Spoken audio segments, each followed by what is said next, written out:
A blessed Saturday morning po sa inyong lahat mga kapatid, sa lahat ng mga followers namin na sumusubaybay sa aming digital page. Welcome po sa The Sanctuary Church Community Fellowship International. You are now watching live sa aming daily devotion na tinatawag po naming Morning Tilaok. Today, ako po ang inyong makakasama, ang inyong lingkod po, Pastor Claire Duguna. And before we start, to meditate, ano po yung nais ihatid sa atin ng ating Panginoong Diyos ngayon. Let us thank God for this wonderful morning po mga kapatid. Hallelujah, Lord Jesus. Salamat ng marami sa panibagong pag-asa na patuloy mong binibigay. Yung magising kami ngayong umaga is such a great blessing. It's a proof of your mercy, another opportunity para makapaglingkod sa iyo, para maging channel of blessing mo, Panginoon, sa marami. Dalangin namin sa umagang ito as we study your word. Wag lang namin ito marinig, but give us that receptive heart and mind to receive your correction, your reminder, your warning, your loving word, Lord, that will bring us protection and that will lead us to growth, Panginoon.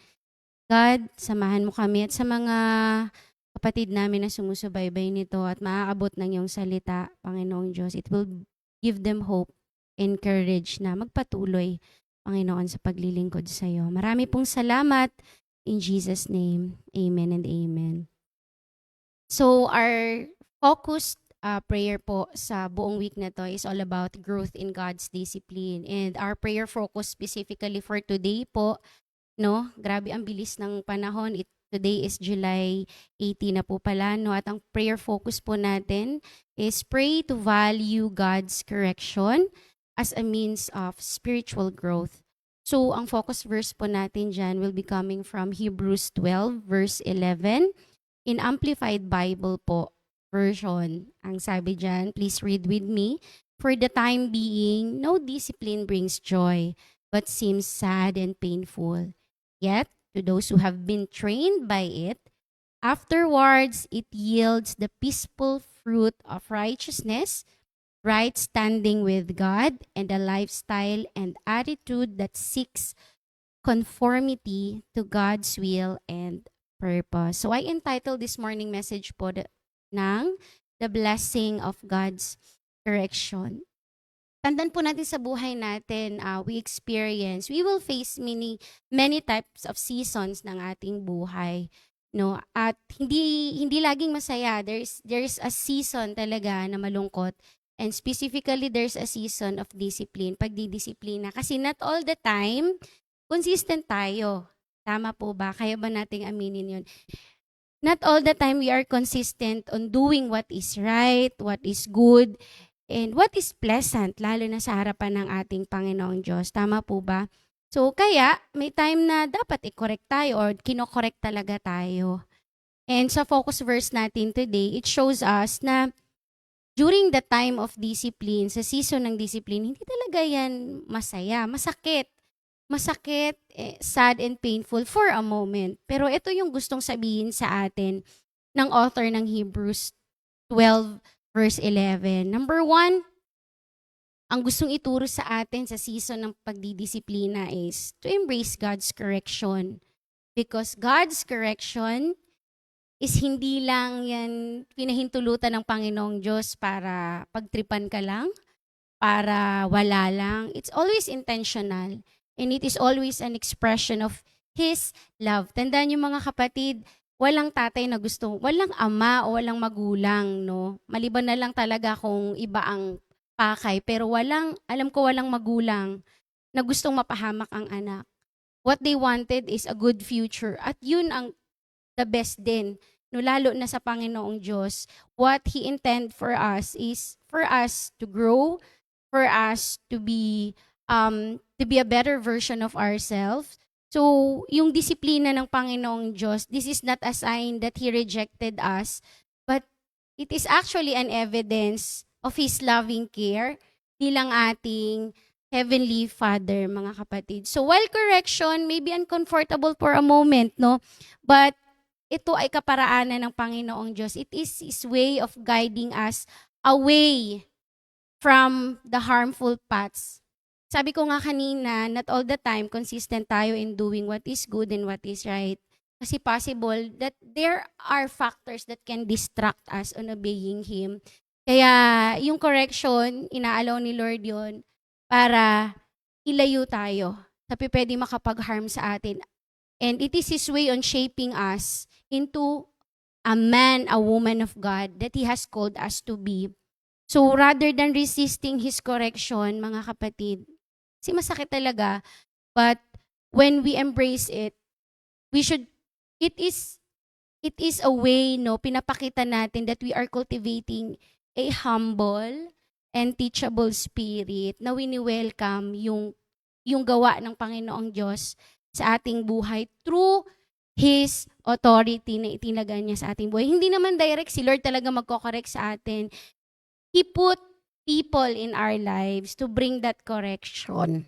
It may be your pastor, it may be your spiritual leaders, it may be your parents, no? It may be your co-leaders, your colleagues. 'Di ba? Para paalalahanan tayo. So wag nating isipin na ayaw nila sa atin or whatsoever, but receive their correction, no? With humility rather than defensiveness. Kasi alam niyo 'di ba, makikita niyo minsan pag ang bata, pag dinidisiplina, o minsan pag pinapalo lang, kapag nagpupumiglas, 'di ba lalo silang nasasaktan, lalong nahihirapan. So instead na pumiglas, mag-humble tayo, i-accept natin yon because instead of asking na lagi kay Lord, bakit mo ito pinahihintulutan mangyari? Bakit Lord pinahihintulutan mong masaktan ako sa mga bagay-bagay na nangyayari sa buhay? Ask God, Lord, ano ba yung gusto mong matutunan ko out of it? Out of these challenges, out of these mistakes. At once nalaman mo yon, mga kapatid, trust that His correction is always, sabi ko kanina, motivated by love and designed for our good. Because He makes all things work together for our protection, for our good, and for our growth. Kasi not all the time pinipili natin kung ano yung tama eh. Minsan pinipili lang natin kung ano yung comfortable tayo, ano yung madali para sa atin. Kaya naman, sinasabi din ng number 2, key points natin ngayon, to trust God's process. Yes, pagkatiwalaan natin ang ating Panginoon Diyos even when it is painful. Kaya nga sinabi ng verse natin ngayon, it acknowledges that His discipline is often painful and unpleasant forever ba? But in a moment. Hindi forever, but for such a season lang, mga kapatid. Tandaan natin na yung paglago spiritually, it requires refining.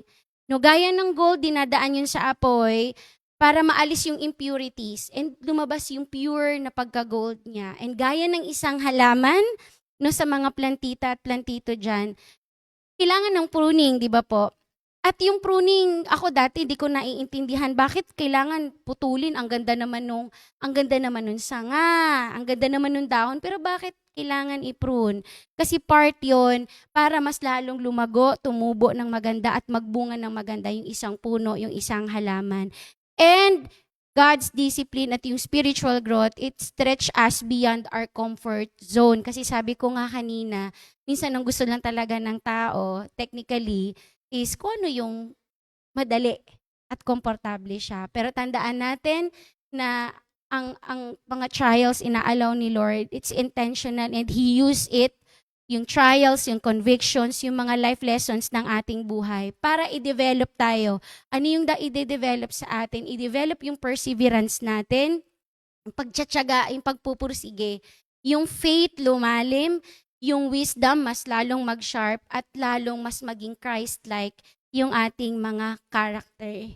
Tandaan po natin na what seems difficult today may be a preparation for us for a greater spiritual maturity tomorrow. Or it is for a promotion bukas, kapatid. Kaparaanan ito ng Panginoong Diyos to train us, patibayin tayo sa anumang uri ng seasons ng ating buhay.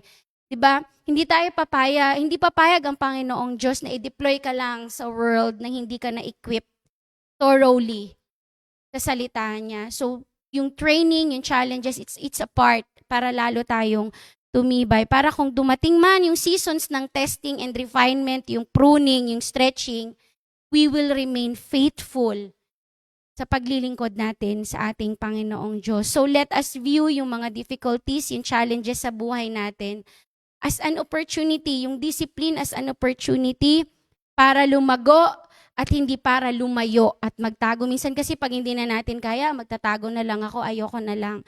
Pero tandaan natin, let's view this an opportunity for growth rather than an obstacle para huminto.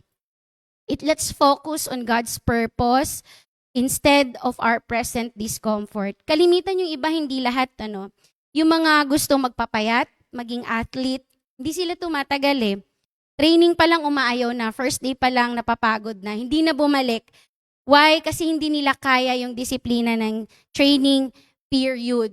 Hindi sila komportable kasi hindi yun yung nakasanayan nila. But, trust God's process, sabi nga, that yung way of training ng Panginoong Diyos, yung inaalaw niya yung mga pagsubok, inaalaw niya yung refinement ng ating buhay para tumibay yung spiritual muscles natin sa paglilingkod. And lastly, pag nagawa mong i-embrace yung correction ng Panginoon, nagtiwala ka sa proseso ng Panginoon during the discipline season, pursue the outcome. At ano yon mga kapatid? You will reap the fruit of righteousness and peace.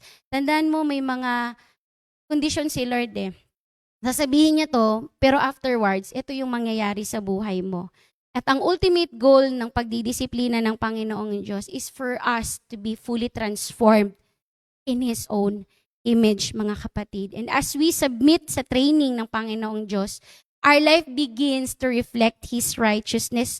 Mas nag-a-align yung desire natin sa kalooban ng Panginoong Diyos at mas nagpuproduce yon ng lasting spiritual fruit na kahit anong bagyo ng buhay, anong seasons ng buhay, tatayo at babangon ka, kapatid. Kasi nagpa-train ka sa disiplina ng Panginoong Diyos sa buhay mo. So we will experience yung kapayapaan na nanggagaling sa paglakad natin, sa obedience sa ating Panginoong Diyos at pagkakaroon ng pamumuhay na right relationship sa ating Panginoong Diyos, mga kapatid. So to conclude everything po, embrace, endure, and you will become what the Lord wants you to be. So yung disiplina ng Panginoong Diyos, it is not meant for us to break, but it is meant to build us. Yung discipline niya may not be pleasant at the moment, but it is one of His greatest tool for our spiritual growth. So when we embrace His correction, when we trust His refining process, and when we submit to His will, we are transformed into a mature believers na nire-reflect yung righteousness and i-enjoy yung kapayapaan ng Panginoong Diyos sa ating mga buhay. So as we pray to value yung correction ng Panginoong Diyos as a means of spiritual growth, mga kapatid, let us also pray for our brothers and sisters who do not know Christ yet, na manumbalik sila sa ating Panginoong Diyos and be transformed sa loving discipline ng Panginoong Diyos at mag-grow din kagaya natin into righteousness. Let us all pray. Panginoong Jesus, maraming salamat kasi hindi mo kami kinukonsente. Every time na alam mo na medyo napapalayo na kami, medyo cold na kami, medyo nagiging weak na yung faith namin. Andun ka kaagad. Ginagawa mo ang kaparaanan, you allow some people sa aming buhay para ihatid yung discipline, ihatid yung correction. Hindi para i-break kami, ipahiya kami, i-condemn kami, but para pagtibayan kami at para maka-return kami sa original design mo sa aming mga buhay, Panginoong Diyos. Yes, it is painful, masakit talaga, but the truth will set us free. And yung correction and discipline, if we endure it, it is a training ground para yung mga spiritual muscles namin yung faith namin lalong tumibay para sa kung anumang darating pa na pagsubok, Lord God, at distractions.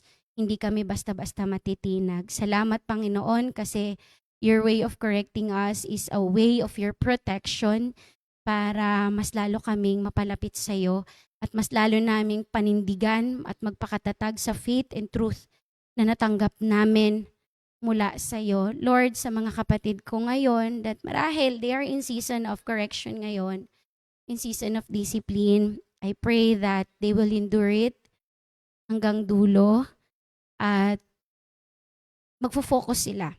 Magfo-focus sila dun sa outcome na magiging everything will be well. Pag sumunod lang sila sa iyo, pag nakinig lang sila, Panginoon. Hindi ka bawasan sa buhay. Alam namin hindi ka bawasan sa buhay ang magpasakop sa kalooban mo dahil ito ay dagdag sa buhay, Lord. It will bring us into eternity with you, Lord. Kaya dalangin din namin, Panginoon, na we give higher value sa pagkokorek mo sa aming buhay kasi wala nang ibang pwedeng magdala sa amin sa tama, kundi yung salita mo lamang, Panginoong Diyos. And Lord, we pray for our brothers and sisters who are spiritually distanced ngayon and yung iba naman ay hindi pa nakakakilala sa iyo.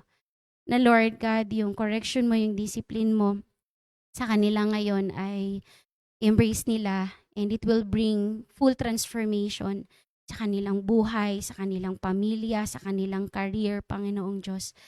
God. Lord, maraming salamat. And Lord, dalangin ko din sa may mga karamdaman ngayon, physically, emotionally, pasuko na, pabitaw na, I pray na yung comfort mo, yung maramdaman nila.